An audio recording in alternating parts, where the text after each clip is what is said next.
Red Jain moves போகணும் அப்படி போறோம் அப்படின்னா அங்க வந்து சின்ன படங்கள் பண்ண மாட்டோம் அப்படின்றாங்க. அது ஏன் அப்படின்னு எனக்கு தெரியல. படம் தரம் இல்லையான்னு எனக்கு சொல்லுங்க. ஆபாச காட்சிகள் வரக்கூடாது, கீழ்த்தரமான வசனங்கள் வரக்கூடாது, டபுள் மீனிங் டயலாக் வரக்கூடாது. நான் எப்படி ஓடுறது? தவழ்ந்து வந்திருக்கேன் சார். இந்த இடத்துக்கு தவழ்ந்து வந்திருக்கிறேன். நான் இன்னைக்கு சொல்ல விரும்பல, நிறைய படங்கள் போய் பார்க்க முடியலன்னு சொல்றாங்களே. இன்னைக்கு என் படம் 6ஆம் தேதி வந்திருந்தா என்ன என் தலைவரோட எங்க வந்திருக்கும் போது அது எப்படின்னு தெரிஞ்சிருக்கும். இந்த மாதிரி கிளாமர் எப்படி நம்ம கதை ஸ்ட்ராங்கா இருக்கும்போது நமக்கு ஏன் அந்த கிளாமர் தேவைப்படுது? டி ராஜேந்தர் சார் மாதிரி டி ராஜேந்தர் சார் எந்த லேடிஸையும் தொடவே மாட்டாரு, தள்ளி நின்று தான் பேசுவாரு. இந்த படங்களை வந்து வாங்க மாட்டோம். போட்டிக்கு வந்து நான் என்ன சொல்றேன்னா, நீங்களும் வாங்க நாங்களும் வர்றோம். நீங்க 500 தியேட்டர் வாங்கினா எனக்கு ஒரு 100 தியேட்டர் கொடுங்க. அப்பதானே யார் ஜெயிக்கிறாங்கன்னு தெரியும். அவ்வளவு வழிகள் சார். எனக்கு எங்க போனாலும் படத்தை வாங்க மாட்டேன். ஏன் படத்தை பார்க்காம எப்படி சார் நீங்க வாங்க முடியும்னு சொல்ல முடியும்? அவங்க சிங்கிள் ஷாட் ஒன்று இருக்குது, பார்த்துருப்பீங்க. சிங்கிள் ஷாட் ஒன்று பார்த்துருப்பீங்க, 12 நிமிஷம் சிங்கிள் ஷாட். அவங்க பண்ண ஹார்ட் ஒர்க் இருக்கீங்களா? சுருதி நாராயணன் வந்து சும்மா சொல்லக்கூடாதுங்க, பயங்கரமான ஒரு பெர்ஃபார்மன்ஸ் கொண்டு வந்து சிங்கிள் ஷாட்ல அவங்க பட்ட கஷ்டம் அதை நான் லைவா பார்த்துருக்கிறேன். நான் அந்த வழி இன்னைக்கு அவங்களுக்கு இருக்கிற ஒரு அவப்பெயரோ தப்பா எடுத்துக்கிறாதீங்க சுருதி, அந்த அவப்பெயர் மாறணும். அவங்களும் ஒரு பொண்ணு தானே. இல்ல சார், விளம்பரம் அப்படி கிடையாது சார். இந்த படத்தை அவங்க பண்ணிருக்காங்க, அதுக்காக நான் என் பேரையே போடணுமான்னு யோசிச்சுட்டு இருந்தேன் நான். இல்ல சார், அவங்க பெர்ஃபார்மன்ஸ் பண்ணிருக்காங்கன்றதுக்காக தான் சொல்றேன். அம்மாவும் ஒரு வயசு பையனும் போய் ஒரு படத்தை பார்க்கணும், ஒரு அப்பாவும் ஒரு வயசு பொண்ணு போய் ஒரு படத்தை பார்க்கணும் சொல்லிட்டு தக்லைஃபோட நான் வந்து வரணும்னு சொல்லிட்டு பிளான் பண்ணி 6 டேட்டும் போட்டேன். நான் அப்பயும் தியேட்டர் கிடைக்கல. எஸ்வி ரியல் எஸ்டேட் மற்றும் உங்கள் ப்ராப்பர்ட்டிஸ் வழங்கும் சிஎம்டிஏவால் அங்கீகரிக்கப்பெற்ற அனைத்து வசதிகளுடன் கூடிய வீட்டு மனைகள் ரெடியில் மாதவரம், பொன்னேரி, மீஞ்சூர் பகுதிகளில் உடனே வாங்கிட இன்றே தொடர்பு கொள்வீர். தொடர்பு கொள்ள வேண்டிய தொலைபேசி எண் 9791175755. வரைக்கும் வணக்கம். இப்போ இந்த கட்ஸ் படம் பார்த்துட்டு நாங்கள் வெளியில் வந்திருக்கோம். ரொம்ப நல்லா இருக்கு. தம்பி வந்து ரங்கராஜ் அவர் தான் வந்து தயாரிப்பு, இயக்கம், ஹீரோவும் அவர் தான் நடிச்சிருக்காரு. புதுமுகம் நடித்த மாதிரி இல்லை, ரொம்ப நல்லா பழக்கப்பட்ட ஒருத்தர் நடித்த மாதிரி தான் இருந்தது. ஏன்னா அவருடைய நடிப்பு, அந்த ஃபைட்டிங் சீன்ஸ் அதெல்லாமே ரொம்ப நல்லா இருந்தது. கொஞ்சம் முன்ன பின்ன அந்த ஃப்ளாஷ்பேக்ஸ் அப்படி இப்படி போகிறதுனால கொஞ்சம் ஏதாவது கன்ஃபியூஷன் ஆச்சா என்னன்னு தெரியல. ரொம்ப நல்லா இருந்தது. ஆனால் படம் வந்து ரொம்ப நல்லா இருந்தது, பார்க்குறதுக்கு ரசிக்கிறதுக்கு ரொம்ப நல்லா இருந்தது. ஆனால் இன்னொரு விஷயம் நான் தம்பிக்கிட்ட அப்போவே சொன்னேன், நான் டி ராஜேந்தர் சார் மாதிரி டி ராஜேந்தர் சார் எந்த லேடிஸையும் தொடவே மாட்டார், தள்ளி நின்று தான் பேசுவார். என்ன எப்படிப்பட்ட சீனாக இருந்தாலும் சரி. அதே மாதிரி தம்பி வந்து ரொம்ப கண்ணியமாக எந்த லேடி ஆர்டிஸ்ட்கிட்டையும் வந்து அந்த அளவுக்கு வைஃப் கேரக்டராக இருந்தால் கூட வந்து அந்த அளவுக்கு இல்லாமல் ரொம்ப நல்லா கண்ணியமான முறையில் ரொம்ப அழகாக நடிச்சிருந்தார். இதில் நடித்த அத்தனை கலைஞர்களுமே வந்து ரொம்ப நல்லா நடிச்சிருந்தாங்க.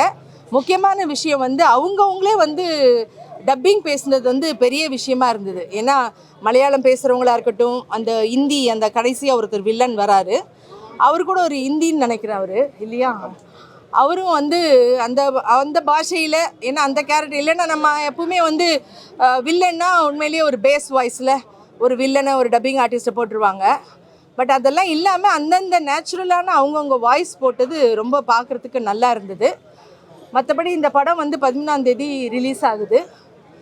இதெல்லாம் நீங்கள் எல்லாம் சேர்ந்து தான் வந்து எப்பவுமே நீங்கள் வந்து ஆதரவு கொடுப்பீங்க. எப்படி வந்து வர்றவங்களையெல்லாம் வாழ வைக்கும் சென்னை மாதிரி நிச்சயமாக வந்து புதுமுகங்களுக்கு நிறைய வரவேற்பு நீங்கள்லாம் தான் கொடுப்பீங்க. ஏன்னா உங்கள் கையில் தான் இருக்குது எல்லாமே, ஒருத்தரை வந்து உயர்த்துறதும் கீழே போடுறதும். அதனால் இந்த தம்பியை வந்து நல்லா எல்லாரும் சேர்ந்து ஒரு நல்ல அவருக்கு வந்து ஒரு ஃப்யூச்சரை கொடுக்கணுன்னு உங்கள் எல்லாரையும் நான் கேட்டுக்கிறேன். நீங்கள் அத்தனை பேரும் இங்கே வந்து இதை பார்த்ததே ரொம்ப சந்தோஷமான விஷயம். நிச்சயம் உங்களோட ஆதரவு இந்த மாதிரி கலைஞர்களுக்கு நிச்சயமாக இருக்குன்ற நம்பிக்கை இருக்குது. இதில் இன்னும் தெரிஞ்ச முகங்கள் பார்த்திங்கன்னா டெல்லி கணேஷ் சார் நடிச்சிருந்தார், அப்புறம் தீனா சார் நடிச்சிருந்தாங்க. மற்ற எல்லாருமே வந்து பிர்லா போஸ் நடிச்சிருந்தார். மற்ற எல்லாமே வந்து கொஞ்சம் புதுமுகங்கள் தான். பட் இருந்தாலும் அவங்கவுங்களுக்கு உண்டான கதாபாத்திரத்தை அவங்கவுங்க அழகாக பண்ணியிருந்தாங்க. ரொம்ப நேர்த்தியாக இருந்தது, ரொம்ப சந்தோஷமாகவும் இருந்தது. இதில் நான் தம்பிக்கு அம்மாவாக நடிச்சிருக்கேன். ஸோ எனக்கு வந்து நான் நடித்தது வரைக்கும் எனக்கு ரொம்ப மன திருப்தியாக இருந்தது, ரொம்ப சந்தோஷமாக இருந்தது. மற்றபடி நீங்கள் எல்லாம் சேர்ந்து இதை வந்து முன்னேற்ற பாதையில் கொண்டு போகணும்னு உங்கள் எல்லாரையும் தாழ்மையோடு கேட்டுக்கிறேன். நன்றி. எல்லாருக்கும் வணக்கம். என்னுடைய பேர் வந்து பிர்லா போஸ். தெரிஞ்சிருக்கோம், நிறைய படங்கள் பண்ணியிருக்கேன். Guts return direct by Rangarajan. உண்மையாகவே இந்த நிலைமையில் எங்களுடைய டைரக்டர் அண்ட் இயக்குனர் அண்ட் ப்ரொடியூசரை பார்க்கறதுல உண்மையாகவே ரொம்ப சந்தோஷப்படுறேன். ரொம்ப நல்ல மனிதர். ரொம்ப சந்தோஷப்பட்ட உண்மையாவே. அவருடைய முதல் முயற்சியிலே வந்து இந்த அளவு ஒரு படத்தை வந்து எழுதி இயக்கி ப்ரொடியூஸ் பண்ணி நடிச்சு இந்த ஒரு இடம் வந்திருக்கிறதுக்கு அவர் எவ்வளோ கஷ்டப்பட்டிருப்பாருன்னு எனக்கு தெரியும். ஏன்னா நான் அமீர் சார் படம் ராம்லேருந்து நான் வந்து ட்ராவல் பண்ணிட்டு இருக்கேன். நானும் ஒரு 15 இயர்ஸ் கழிச்சு படம் பண்ணலான்னு ட்ரை பண்ணி, ஏன்னா அதனுடைய பேர்டன் அதனுடைய சுமை வந்து ரொம்ப பெருசுன்னு நான் பேக் ஆயிட்டேன். பட்டு என் இடத்துல ரங்கராஜன் சார் வச்சு பார்க்கும்போது உண்மையாகவே அவர் வந்து வின் பண்ணிட்டாரு. வாழ்த்துக்கள் சார். ரெண்டாவது பார்த்தீங்கன்னா இதில் ஸ்ருதி நாராயணன் அண்டு ரங்கராஜன் சாரோட காம்பினேஷன் வந்து ரொம்ப நல்லா ஒர்க் அவுட் ஆகிருக்கு. அந்த கெமிஸ்ட்ரி வந்து ரொம்ப நல்லா ஒர்க் அவுட் ஆகிருக்கு. அவங்க ஸ்ருதி நாராயணோட பர்ஃபார்ம் ரொம்ப நல்லா இருந்தது. சார் டப்பிங் அவங்க தான் பண்ணாங்களா? ரொம்ப நல்லா வந்திருக்கு. எல்லாம் அந்த ஆர்டிஸ்ட் தான் நினைக்கிறேன். அப்புறம் நான்சி அண்டு இன்னொரு போலீஸ் கேரக்டர், அந்த காம்பினேஷனும் ரொம்ப நல்லா ஒர்க் ஆகிருக்கு. அப்புறம் அந்த குழந்தை ஷீலேகா மேமோட பர்ஃபார்மன்ஸு, நானும் அதில் ஒரு கேரக்டர் பண்ணியிருக்கேன். அப்புறம் ரொம்ப வருஷமாக எனக்கு ஒரு குறை இருந்தது. டெல்லி கணேஷ் சார் கூட நான் வந்து ஒர்க் பண்ணதே இல்லை. அதில் வந்து எனக்கு இந்த படத்தில் அந்த வாய்ப்பு கிடைச்சது. அதுக்கு என்னுடைய நன்றி வந்து தெரிவிச்சுக்கிறேன் சார். உண்மையாகவே 2 பாட்டு ரொம்ப நல்லா இருந்தது. அது தாய் இறந்து அந்த மகன் உட்காந்து இது உண்மையாகவே ரொம்ப டச்சிங்காக இருந்தது. அப்புறம் யூடியூப்ல கிட்டத்தட்ட 1 மாசமாவே ட்ரெண்டிங்காக இருந்தது ஒரு சாங்கு. வேற லெவலில் இருந்தது, ரொம்ப ரிலாக்ஸாக இருந்தது. அப்புறம் லாஸ்ட்ல சாங் இருந்தது, கொஞ்சம் முன்னாடி டைட்டில் இருந்திருந்தா அது வேற மாதிரி இருந்திருக்கும்னு நினைக்கிறேன். ரொம்ப நல்ல சாங்கு. அது வந்து கிளைமேக்ஸ் டைம்ல வந்து வச்சிருக்காங்க. உண்மையாகவே கேமரா ஒர்க் வந்து வேற லெவலில் இருந்தது. என்ட்ரி ரங்கராஜன் சாரோட அந்த ஒரு ஸ்டாமினா பார்த்தீங்கன்னா வேற லெவல். நிறைய கெட்டப்ஸ் பண்ணியிருக்காரு. ஒரு ஆர்டிஸ்டாக நான் பார்க்குறேன். உண்மையாகவே ரொம்ப சந்தோஷமா இருக்கு. பத்திரிகை மீடியா பீப்புள்ஸ் ஆதரவு கொடுத்து அவருடைய முயற்சியை வந்து பலனாக்கும்னு கேட்டுக்கிறேன். ஆண்டவனுடைய அருள் அவர்கிட்ட என்னைக்கும் இருக்குன்னு சொல்லி இறைவனை வந்து வேண்டிக்கிறேன். நன்றி, வணக்கம். என் பேர் கயல். நான் சினிமா துறையில் மேக்கப் ஆர்டிஸ்ட்டாக ஒர்க் பண்ணிகிட்ருக்கேன். இந்த படத்துக்கு மேக்கப் நான் தான் பண்ணியிருக்கேன். இந்த படத்துக்கு ஒர்க் பண்ணிகிட்டு இருக்கும்போது சடனாக இந்த மாதிரி ஒரு கேரக்டர் பண்ணணும்னு சார் சொல்லும்போது நான் ஃபஸ்ட்டு கொஞ்சம் எனக்கு தயக்கமாக இருந்தது. ஏன்னா படத்தில் கொஞ்சம் ரொம்ப சென்சிட்டிவான ஒரு கேரக்டர் இது வந்து. ஸோ அதனால் எனக்கு ரொம்ப கொஞ்சம் பயமாகவும் தயக்கமாகவும் இருந்துச்சு. அப்புறம் சார் வந்து எனக்கு நல்லா ஒரு உன்னால் முடியும்னு சொல்லி இதில் நடிக்க வச்சு எனக்கு எப்படி பார்க்கணும், எப்படி உட்காரணும், என்னோடய பாடி லாங்குவேஜ்லேருந்து எல்லாமே எனக்கு வந்து ப்ராப்பராக எனக்கு அவங்க சொல்லி கொடுத்தாங்க. ஸோ அவர் சொன்ன மாதிரி நடிச்சிருக்கேன். அவர் எதிர்பார்த்துருக்கணும்னு வந்திருக்க எனக்கு தெரியல. நீங்கள் எல்லோரும் பார்த்துருக்கீங்க. ஸோ இந்த ஆப்பர்ச்சுனிட்டி கொடுத்ததுக்காக ரொம்ப ரொம்ப நான் நன்றி தெரிவிச்சுக்கிறேன். மேம், சார் கூட எல்லாருக்குமே நான் தான் மேக்கப் பண்ணுவேன். ரொம்ப ஸ்வீட் எல்லாருமே. படம் ஓவரால் வந்து எனக்கு ரொம்ப ஒரு நல்ல எக்ஸ்பீரியன்ஸாக இருந்தது. ஸோ இந்த ஆப்பர்ச்சுனிட்டி கொடுத்த டைரக்டர் சார் எல்லாருக்குமே நான் தேங்க் பண்ணிக்கிறேன். இங்கே வந்த எல்லாருக்குமே ரொம்ப ரொம்ப நன்றி. உங்களோட சப்போர்ட் கண்டிப்பாக வேணும். Thank you so much. தேங்க்ஸ். என் முதல் வணக்கம். இங்கு வந்திருக்கும் அனைத்து பத்திரிகை துறை இணையதள நண்பர்கள் அனைவருக்கும் என் சிறந்தாழ்ந்த வணக்கங்கள், நன்றிகள். ஏன்னா போன டைம் வந்து ஆடியோ லான்ச்சில் நான் எதிர்பார்க்கல. நான் ஒரு சாதாரண ஒரு நடிகன், சாதாரண ஒரு மாணவன். என்னை வந்து இந்தளவுக்கு வந்து பேசினா கொஞ்சம் எமோஷனாக தப்பாக எடுத்துக்கிறாதீங்க. எனக்கு இந்தளவுக்கு வந்து எனக்கு பப்ளிசிட்டி கொடுத்தது நீங்கள் தான். ஏன்னா எனக்கு பின்னாடி யாருமே பப்ளிசிட்டி கிடையாது. எனக்கு இதே மாதிரி இந்த இதையும் நான் எதிர்பார்க்குறேன். ஒரு நல்ல அளவில் எனக்கு ஏன்னா ரொம்ப கஷ்டப்பட்டு ஒர்க் பண்ணியிருக்கிறோம், ரொம்ப போராடி வந்திருக்கிறோம். எல்லாருமே ஹார்ட் ஒர்க் பண்ணியிருக்கிறாங்க. இந்த இடத்துல எங்களோட வாழ்க்கை ஃபுல்லாக உங்கள் கையில் தான் இருக்குது.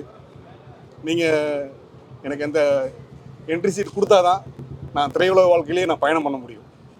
வேறு யாரும் இல்லை எனக்கு. முக்கியமாக நிறைய பேருக்கு நான் நன்றி சொல்லலை. நான் நிகில் முருகன் சாருக்கு வந்து நான் ரொம்ப ரொம்ப நன்றி சொல்லிக்கிறேன். ஏன்னா இந்தளவுக்கு வந்து ஒரு பப்ளிசிட்டி நேற்று நியூஸ் 7 சேனலில் போட்டது நான் எதிர்பார்க்கல. நான் எனக்கு ஒரு சாதாரணமானவனுக்கு இந்தளவுக்கு நீங்கள் வந்து மீடியா எனக்கு சப்போர்ட் பண்ணுன்றது மிகப்பெரிய பலமாக இருக்குது எனக்கு. ஏன்னா நான் வந்து கிட்டத்தட்ட ஏப்ரல் 18ஆம் தேதி படம் ரிலீஸ் பிளான் பண்ணிட்டேன். பட் ஆனால் தேட்டர் கிடைக்கல. அதுக்கடுத்து மே 23 அப்பையும் தேட்டர் கிடைக்கல.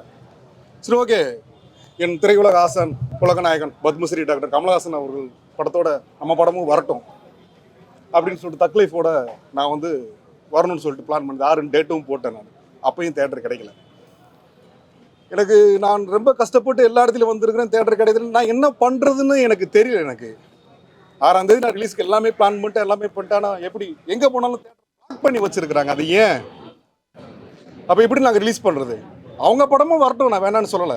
என் தலைவன் படம், உலகநாயகன் கமலஹாசன் படம் வரும்போது என் படம் வரும். நான் ரசிகன் 36 வருஷமாக தெரிஞ்சிலிருந்து அவரை மட்டும் கமல் என்ற 3 வார்த்தையை மட்டும் தான் நான் சுவாசிச்சுக்கிட்டு இருக்கிறேன். நீங்கள் நம்புவீங்களான்னு தெரியல. நான் 36 வருஷமாக சின்ன வெற்றி விழா படம் வந்ததுலேருந்து அவர் போஸ்டரில் காலையில் எழுந்திரிச்சு முடிச்சுட்டு தான் நான் தூங்குவேன். காலையில் எந்திரிக்கும் போது அவர் முடிச்சுட்டு தான் நான் இது பண்ணுவேன். தூங்கும்போது அவரை பார்த்துட்டு தான் தூங்குவேன். இன்னைக்கு வரைக்கும் நீங்கள் நம்புவீங்களான்னு தெரியல, அவரை பார்த்துட்டு தான் எந்திரிப்பேன். அவரோட இதை இன்னைக்கு மொபைலில் நான் பார்த்து எந்திரிக்கும் போது அவர் நான் பார்த்துட்டேன், தூங்கும்போது அவர் பார்ப்பேன். அப்படி நான் நேசிக்கிற என் தலைவன் படம் வரும்போது, நான் ரசிக்கிற படம் வரும்போது எனக்கு எப்படி இருக்கும்?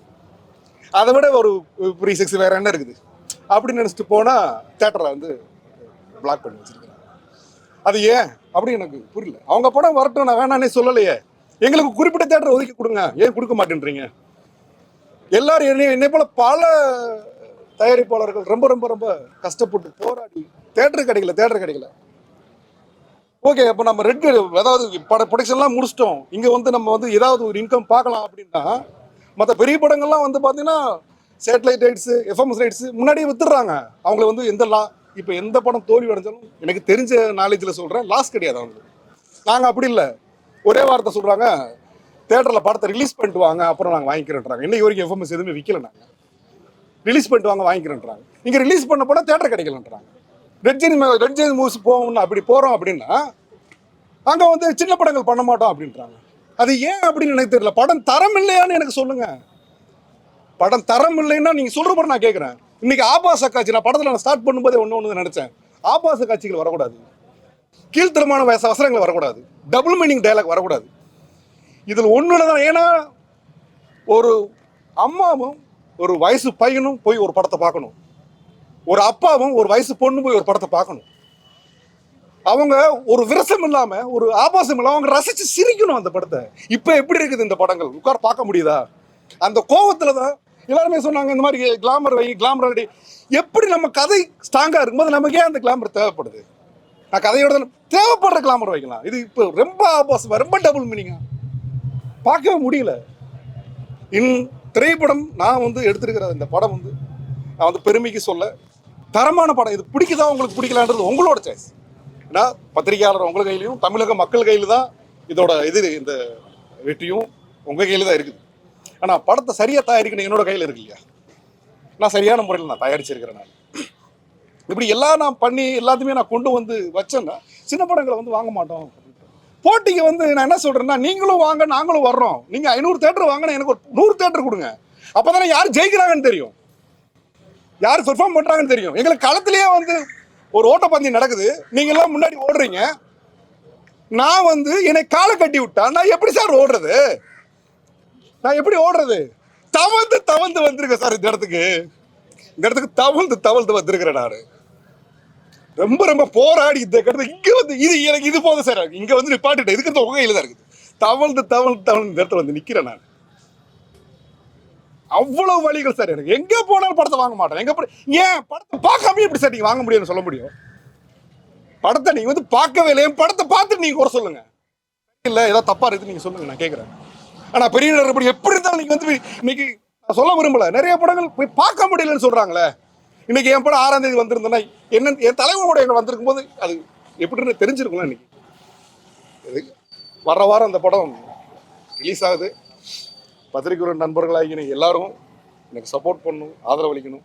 நான் ரொம்ப வழிகளை தாண்டி வந்திருக்கிறேன். நீங்கள் மட்டும்தான் எனக்கு எல்லாமுமா நினைக்கிறேன். நான் ஏன்னா எனக்கு வந்து இப்போ வெளியூர்லேயோ இந்த ஒரு படம் செலவு பண்ணி எனக்கு பப்ளிசிட்டி பண்ண எனக்கு இல்லை, சோர்ஸ் இல்லை. அதே மாதிரி இன்னொரு சின்ன ஒரு விஷயம் நான் சொல்லிக்கிறேன். எல்லாருமே வந்து இந்த படம் வந்து ஒரு 300 கோடி 400 கோடியில் 500 கோடியில் தயாரிக்கிறாங்க. தயாரிக்கும் போது நம்ம மக்கள் எல்லாமே என்ன செய்கிறாங்கன்னா, இந்த படம் 1000 கோடி அடிக்கணும் அப்படின்ற ஒரு 500-1000 கோடி அடிக்கணுன்ற பயங்கரமான ஆசைப்படுறாங்க. நானும் அதை வரவேற்கிறேன். ஆனால் அப்படி நீங்கள் வந்து ஜெயிச்ச பிறகு அந்த பணத்தை ஒரு தனிநபரில் எடுத்துகிட்டு போகிறீங்க. என் திரையுலகை சார்ந்தவர்களுக்கு, என் மக்களுக்கு நீங்கள் என்ன பண்ணீங்க? அவங்க தானே இந்த படத்தை கொண்டு போய் சேர்க்குறாங்க, அவங்க தானே பார்க்க வைக்கிறாங்க. அவங்களுக்கு என்ன சார் பண்ணீங்க? ஒரு லாபத்தில் ஒரு குறிப்பிட்ட % கொடுங்க. இன்னைக்கு 500 கோடி செலவு பண்ணுறீங்க, ஒரு 1000 கோடி வருது. இந்த கோடிகள்ன்றது உங்களுக்கு சாதாரணமா இருக்கலாம், எங்களுக்கு மிகப்பெரிய விஷயம். அந்த பணத்தை நீங்க ஏன் மக்களுக்கு கொடுக்க மாட்டேன்றீங்க? அனௌன்ஸ் பண்ணுங்க சார். இப்போ வந்து ஒரு படம் தயாரிக்கிறோம், இவ்வளவு தயாரிச்சிருக்கோம், பப்ளிசிட்டி வரைக்கும் மீடியாவை தேடுறீங்களே, பத்திரிகை துறையை தேடுறீங்களே, படம் முடிச்ச பிறகு விட்டுறீங்களே, அடுத்த படத்தை தான் திரும்ப வர்றீங்க. படம் முடிச்ச பிறகு இவ்வளவு மனது செலவு பண்ணிருக்கோம், இவ்வளவு வந்திருக்குது. எனக்கு இந்த சினிமாவை சார்ந்தவர்களும் மக்களும் வந்து அவ்வளவு எங்களுக்கு சப்போர்ட் பண்ணியிருக்கிறாங்க. இந்த கொடுப்போம், அள்ளி கொடுப்போம், 200 கோடி கொடுக்கலாம், என்ன கெட்டுப்பா போகுது. டக்குனு ஒரு படம் வந்தோமே ஒரு 100 கோடின்றா 200 கோடின்றா, ஏன் எதுக்கு? மக்களுக்கு நீங்க என்ன பண்ணீங்க? சினிமா துறைக்கு நீங்க என்ன பண்ணீங்க? நீங்க இதை பண்ணாலே நாடு ஆட்டோமேட்டிக் நல்லா இருக்குங்க. அதாவது மிகப்பெரிய வார்த்தைகள் ஏதாவது பேசியிருந்தா நீங்க தப்பா எடுத்துக்கிட்டாதீங்க. எனக்கு மனசுல இருக்கிற வழிகளை தான் நான் சொல்றேன். நான் நீங்க எல்லாரும் எனக்கு சப்போர்ட் பண்ணி நல்லபடியாக கொண்டு வரணும் இந்த படத்தை. நன்றி. ஏன் சார் இந்த கேள்வி வந்து பார்த்தீங்கன்னா, நான் போராடிக்கிட்டு இருக்கும்போது பார்த்தீங்கன்னா நான் எங்கே நிறைய ஆமாம் சார். ம் ஆமாம் சார். ஆமாம், கமலஹாசன் ரோல் சார்.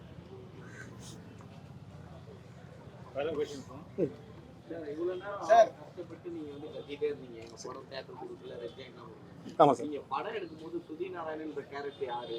இப்போ சுதி நாராயண் நயன்தாரா அளவுக்கு போஸ்டர்ல வந்து ரங்கராஜ் ஆஷ் சுதி நாராயண் போடுறீங்க, ஏன் பிரில்லா போஸ்டர் போடுங்க, இவங்கள போட்டு எடுக்கிறேன். இல்லை சார், அதாவது இல்லை சார், நாங்கள் ஸ்டார்டிங்கில் வந்து இந்த கேரக்டர் செலக்ட் பண்ணும்போது பெரிய ஆர்டிஸ்டா இருந்தாங்களா? இல்லை, அப்படியே அவங்க பேரை அதான் சார், அந்த செலக்ட் பண்ணும்போது அந்த கேரக்டர் பெக்யூலரான கேரக்டர், அதான் வந்து ட்ரெய்லரோட கட் பண்ணிட மாட்டேன். அவங்க சிங்கிள் ஷாட் ஒன்று இருக்குது, பார்த்துருப்பீங்க. சிங்கிள் ஷாட் ஒன்று பார்த்துருப்பீங்க, 12 நிமிஷம் சிங்கிள் ஷாட்டு.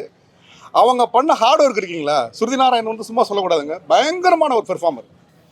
நான் அவங்கள இந்த சம்பவங்கள் இப்போ நடந்தது எனக்கு தெரியாது. ஸ்டார்டிங்கில் வந்து அவங்க நான் ஆடிஷன் வைக்கும்போது அப்படியே ஒரு மீன்காரியா பண்ணால் புடவை எடுத்துகிட்டு வந்து மீன்காரியை நடித்து காட்டினாங்க. அவங்க அந்த பெர்ஃபார்ம் பார்த்து அடுத்தடுத்து கொண்டு வரும்போது சிங்கிள் ஷாட்டில் அவங்க பட்ட கஷ்டம் அதை நான் லைவாக பார்த்துருக்குறேன். நான் அந்த வழி இன்னைக்கு அவங்களுக்கு இருக்கிற ஒரு அவப்பெயரோ தப்பாக எடுத்துக்கிறாதீங்க ஸ்ருதி, அந்த அவப்பெயர் மாறணும்.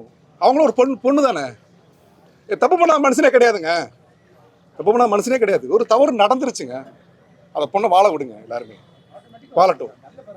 நல்ல பயங்கரமான பெர்ஃபார்மன்ஸ், அதனால தான் அந்த ஸ்ருதி நாராயணன் நான் போட்டேன். அதான் நீங்க பார்த்துருப்பீங்களா, நீங்க சொல்லுங்க, உங்களுக்கு தெரியும். நீங்க யாருக்குமே படம் காட்டல, உங்களுக்கு காட்டியாச்சு, உங்களுக்கு தெரியும் என்ன நான் பெர்ஃபார்ம் பண்ணிருக்கேன், எப்படி பண்ணிருக்கேன், நீங்களே ப்ரமோஷனுக்காக நடிக்காத பல பேர் வந்து படம் நல்லா இருக்கு பேச வராங்க. சரிங்க சார். உங்க படத்துல நீங்க சுந்தராலிக்கு முக்கியத்துவம் கொடுத்துருக்கீங்க. சரிங்க சார். நல்லா நடிச்சிருக்காங்க. சரிங்க சார். அவங்களும் வரல, இந்த ஹீரோயினும் வரல. இல்ல சார், அவங்க ஷூட்ல இருக்காங்க சார். அவங்க போன டைம் வந்து வந்துட்டாங்க, கூப்பிட்டு வந்துட்டாங்க. இந்த நேரம் அவங்க ஷூட்ல இருக்காங்க சார். அவங்க ஊட்டியில ஷூட்ல இருக்காங்க, அதனால வர முடியல சார். இல்லாட்டி எப்ப இருந்தாலும் இல்ல சார், இந்த ஒரு நிமிஷம் சார்.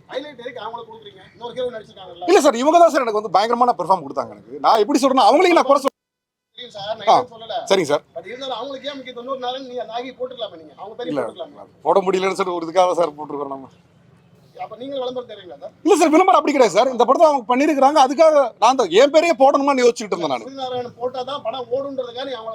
இல்ல சார், அவங்க பெர்ஃபார்மன்ஸ் பண்ணிருக்காங்கன்றதுக்காக தான் சொல்றேன். அவங்க அந்த அளவுக்கு பெர்ஃபார்மன்ஸ் பண்ணிருக்காங்க சார், அவங்க அந்த அளவுக்கு ஹார்ட் ஒர்க் பண்ணிருக்காங்க.